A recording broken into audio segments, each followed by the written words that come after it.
Good morning, student. Welcome to all of you at DLED second semester class. Today we will discuss about a very basic concept, a very basic detail of a grammar, that is sentence. ठीक है, sentence हम daily life में भी हम लोग use करते हैं कि डोंट यूज़ दिस सेंटेंस या don't use this words. So it is a group of a words which make sense. ठीक है, अगर हम एक डेफिनेशन प्रॉपर देना चाहें तो sentence is a independent unit. Here independent unit means ये किसी पे डिपेंड नहीं है, ये अपना इसका एक अपना अलग सेंस है और ये अपने सेंस के लिए किसी दूसरे वर्ड्स पे डिपेंड नहीं करता है. अ group of words containing a subject. ठीक है, इसकी पहली प्रायोरिटी लिस्ट में एक सब्जेक्ट होना चाहिए, एक वर्ब होना चाहिए. हम सब जानते हैं कि कोई भी सेंटेंस तभी बनता है जब उसमें सब्जेक्ट हो, एक वर्ब हो. वो वी फॉर्म भी हो सकती है, मॉडल्स भी हो सकते हैं और ऑक्सिलरी वर्ब्स भी हो सकती हैं. एंड दैट एक्सप्रेसेस स्टेटमेंट और क्वेश्चन. मीन्स अगर कोई सेंटेंस हमारा क्वेश्चन फॉर्म में है तो वो भी एक सेंटेंस है. अब हम एग्जांपल लेते हैं, जैसे you are a good boy. ठीक है, तो यहाँ हम बात कर रहे हैं एक पर्सन के बारे में, ये हमारा है सब्जेक्ट. ठीक है, आर हमारा एक वर्ब है और गुड बॉय ये comes in the category of predicate. इसके बारे में हम बाद में बात करेंगे, प्रेडिकेट. ठीक है, तो ये एक पूरा सेंटेंस है जो हमें किसी एक पर्सन के बारे में बता रहा है कि वो एक अच्छा लड़का है, ये उसकी विशेषता बता रहा है. सेकंड लेते हैं, आर यू हंग्री. ठीक है, तो यहाँ आप लोग देख रहे हैं कि ये स्टार्ट हमारा वर्ब से है. तो यहाँ पे एक चीज़ और ध्यान रखने वाली बात है, ये बोला जाता है सेंटेंस के बारे में कि it is the unit which starts with the capital letter and ends with the full stop. ठीक है, तो आप लोग यहाँ पे प्लीज़ जनरलाइज मत करिए कि यहाँ पे ये कैपिटल लेटर तो है लेकिन ये फुल स्टॉप पे एंड नहीं है तो ये सेंटेंस नहीं है. नहीं, कोई भी सेंटेंस अगर वो क्वेश्चन फॉर्म में भी है तो वो सेंटेंस ही बोला जाएगा. तो यहाँ पे हम पूछ रहे हैं आर यू हंग्री, तो ये भी हमारा सेंटेंस में आता है. तो ये था सेंटेंस क्या है. अब हम बात करते हैं पार्ट्स ऑफ सेंटेंसेस.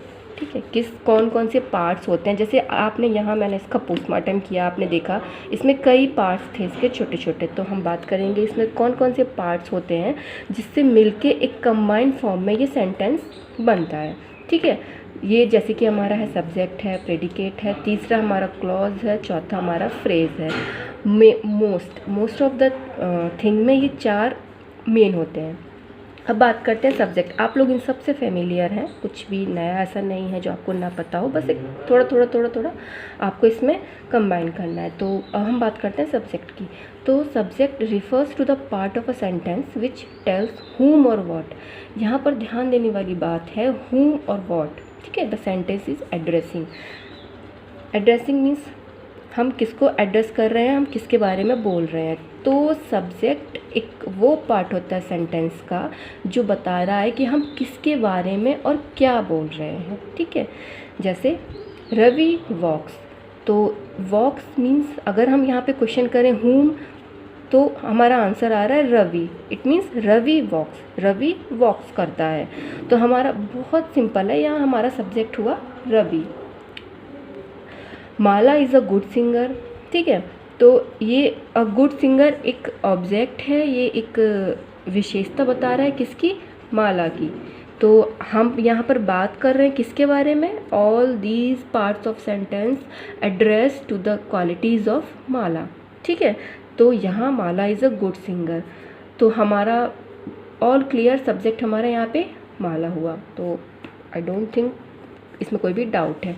अब हमारा नेक्स्ट पार्ट आता है प्रेडिकेट. ठीक है, देखते हैं प्रेडिकेट क्या है. Predicate is the verb that tells us about the subject. ठीक है, ये एक हमारा वो वर्ब है जो हमें बताता है किसके बारे में, सब्जेक्ट के बारे में. इसमें बस ध्यान देने वाली बात यही है, which has the verb and tells us about subject and what it does. ठीक है, प्रैक्टिकली समझिए.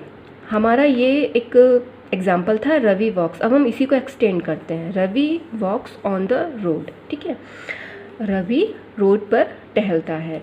तो कौन टहल रहा है, रवि. ये हम जान चुके हैं, हम ये हमारा टोटल सेंटेंस जिसे एड्रेस कर रहा है हम लास्ट टाइम पढ़ चुके हैं, वो सब्जेक्ट है.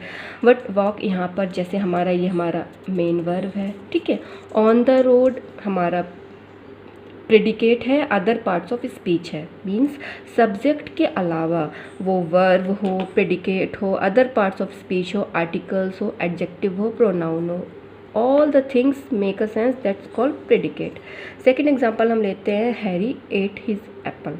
ठीक है, तो ये जैसे कि हमें पता है ये हमारा सब्जेक्ट है, एट हिज एप्पल, ये किस में आएगा, प्रेडिकेट में आएगा। वेरी गुड, ये हमारा होगा प्रेडिकेट। ठीक है, अब हमारा थर्ड आता है clause. A clause is usually some sort of additional information to the sentence. बस इतनी सी बात यहाँ जानने लायक है, एडिशनल इंफॉर्मेशन। देखिए एग्जांपल, दे लाइक आइसक्रीम। ठीक है, गर्मी मतलब आइसक्रीम हम सबको पसंद है, बट अगर यहाँ पर हम ये जोड़ दें ऑन हॉट डेज, ठीक है, तो ये क्या है ना कि दे लाइक आइसक्रीम, ये ऑल्सो एक सेंटेंस था, पूरा अ कंप्लीट मेक सेंस है कि उनको आइसक्रीम पसंद है, बट जब when we add this on hot days, तो ये एक एडिशनल इन्फॉर्मेशन हमारे लिए हो जाती है। तो ये हमारा क्लॉज है, ये क्या कर रहा है, ये एक एडिशनल इन्फॉर्मेशन दे रहा है हमें इनके बारे में। तो अगर हम इसे हटा दें तब भी ये पूरा है, बट अगर हम कंबाइन इसे पढ़ें कंबाइंड में, तो ये एक सेंटेंस बनता है जिसमें सब्जेक्ट के बारे में एक एडिशनल इन्फॉर्मेशन दी है। तो ये हमारे क्लॉज होते हैं। ये डिपेंडेंट और इंडिपेंडेंट कई टाइप्स के होते हैं, जैसे ये इंडिपेंडेंट क्लॉज है। अब हम आते हैं फ्रेज पे। It is a sort of a like a dependent clause. ठीक है, तो यहाँ पर एक ध्यान देने वाली बात है कि यह it's a part of a clause. Phrase हमारी क्या है, क्लॉज की ही पार्ट है। It is a group of a word that can't stand alone as a sentence, but it can be use to add something to a sentence. ये हमारी can't stand alone, ये हम सेंटेंस में अकेले इन्हें हम कहीं भी यूज़ नहीं कर सकते हैं, बट इन्हें हम सेंटेंस में कुछ नया ऐड करने के लिए करते हैं। जैसे आई ग्रेजुएटेड, अगर हम बात करें सेंटेंस की, आई ग्रेजुएटेड, ठीक है, तो ये ऑलरेडी फुल है ना, मैंने ग्रेजुएशन की या मैंने कंप्लीटेड ग्रेजुएट किया, बट कब किया, कैसे किया, अगर हम इसके बारे में जानकारी देनी है तो हम यहाँ ऐड कर रहे हैं लास्ट ईयर। ठीक है, तो आई ग्रेजुएटेड लास्ट ईयर, तो यहाँ हम देखेंगे जो लास्ट ईयर है हमारा, ये एज ए फ्रेज हमने यूज़ किया है। अब बात हमारी आती है टाइप्स ऑफ सेंटेंस। ठीक है, पार्ट्स हो गए। अब क्योंकि अब आगे हमारा जो भी पैसिव वॉइस है या नरेशन है वो इन्हीं सेंटेंस पे डिपेंड करता है, तो ये समझना भी काफ़ी ज़रूरी हो जाता है। तो पहला हमारा है सिंपल, इम्पेरेटिव, इंटेरोगेटिव और एक्सक्लेमेटरी सेंटेंसेस। अब देखते हैं, बात करते हैं सिंपल सेंटेंस की। तो a sentence consisting of only one clause with a single subject and predicate. बहुत सिंपल सी बात है, हम एक सिंपल क्लॉज हमारा है, एक हमारा सब्जेक्ट इसमें रहेगा, एक हमारा इसमें प्रेडिकेट रहेगा। दो मेन थिंग्स है इसमें याद करने लायक, देख लेते हैं example. She is waiting for the train, see हमारा सब्जेक्ट हो गया, ठीक है, इज़ हमारा यहाँ पर हेल्पिंग वर्ब है, वेटिंग हमारा यहाँ पे मेन वर्ब है, ये हमारा प्रेडिकेट है, या हम इसे अदर पार्ट्स ऑफ स्पीच कह सकते हैं। तो कोई भी सेंटेंस जिसमें केवल एक सब्जेक्ट हो, प्रेडिकेट हो, वो हमारा सिंपल है। ये एक बहुत सिंपल सा एग्जाम्पल भी हम ले सकते हैं, राम ईट्स मैंगो, तो ये हमारा किस कैटेगरी में आएगा, yes, this also comes under the category of simple sentence.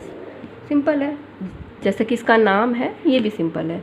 दूसरी बात आती है हमारी इम्पेरेटिव सेंटेंस की। तो a sentence which is use to convey a command, request, direction और ऑर्डर।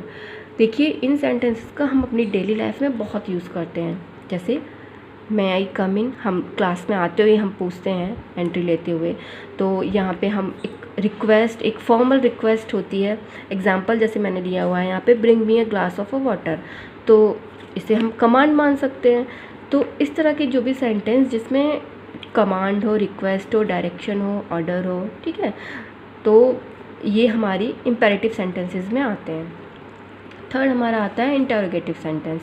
तो interrogative sentence is one that asks a direct question and always answers the question mark. ठीक है, यहाँ पे देखिए इंटरोगेटिव सेंटेंस में दो चीज़ें समझने के लिए लायक हैं कि ये तो एक दूसरा, हम यहाँ पहला ये डायरेक्ट क्वेश्चन होता है, दूसरा ये हमेशा क्वेश्चन मार्क पे एंड होता है। बहुत सिंपल है इसको रिकॉग्नाइज करना।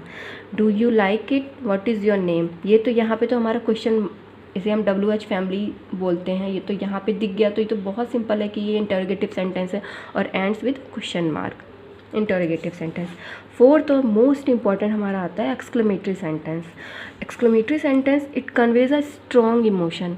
अभी तक आपने जो तीनों पढ़े इसमें कहीं भी स्ट्रॉन्ग इमोशंस जैसी बात कहीं नहीं थी, बट एक्सक्लेमेटरी सेंटेंस ऐसा होता है जिसमें हमारी मीन्स एक deepest feeling of the heart जो सेंटेंस कवर करते हैं, जो एक्सप्लेन करते हैं। जैसे hurrah we won the match, means जब हम बहुत एक्साइटेड होते हैं जीतने के लिए, तो अरे वाह हम जीत गए या हम मैच जीत गए, तो वो जो फीलिंग होती है ना कुछ सेकंड के लिए, वो फीलिंग हम शो करते हैं एक्सक्लेमेशन के द्वारा।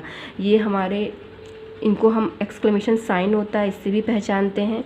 जैसे हमारी सेकंड फीलिंग हमारी होती है किसी के डेथ में या कुछ बुरा या ग्रीफुल होता है, अलास ही हैज़ डाइड, तो ये जो हमारी इमोशंस हैं इनको कन्वे करने के लिए हम एक पर्टिकुलर वर्ड यूज़ करते हैं और एक साइन होता है एक्सक्लेमेशन मार्क, वो यूज़ करते हैं। तो ये हमारा एक्सक्लेमेशन मार्क्स सेंटेंस था।